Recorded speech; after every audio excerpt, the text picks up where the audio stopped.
So we're up to the last stage of our jet pocket. We've just stitched our facing onto the top at the back. The next thing we're going to do is from the lower edge to the lower edge of our lower jet. We're going to stitch our lining then to the lower section. Make sure you do this to the wrong side, so that the seam goes to the wrong side. We don't want the seam going to the inside of our pocket. Make sure it's to the outside or the wrong side. 1 centimetre seam allowance all the way through.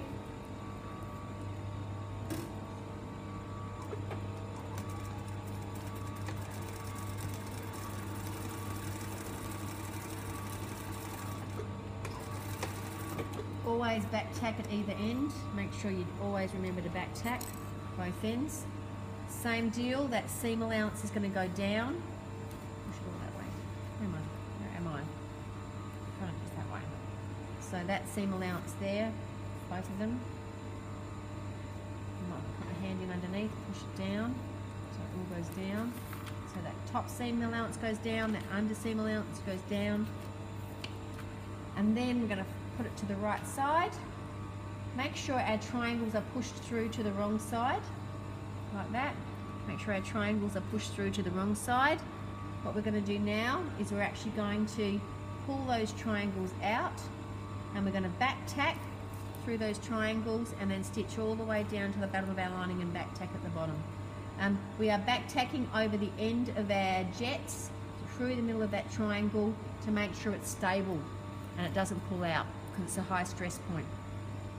So start up. If you want to, you can choose to start stitching from the end, but I don't. I usually just back tack straight over that and then go straight down.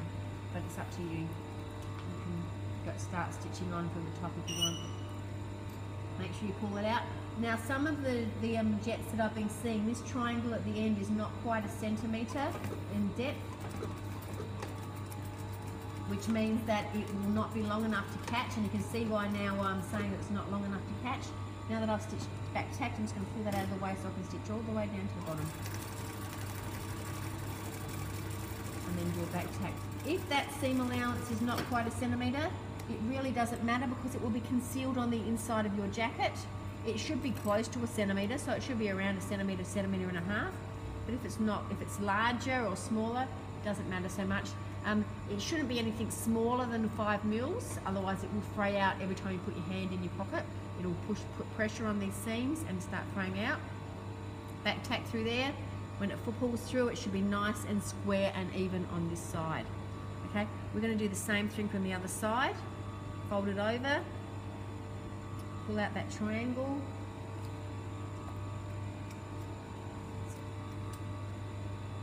Back tack on top of that triangle, right close to the welt.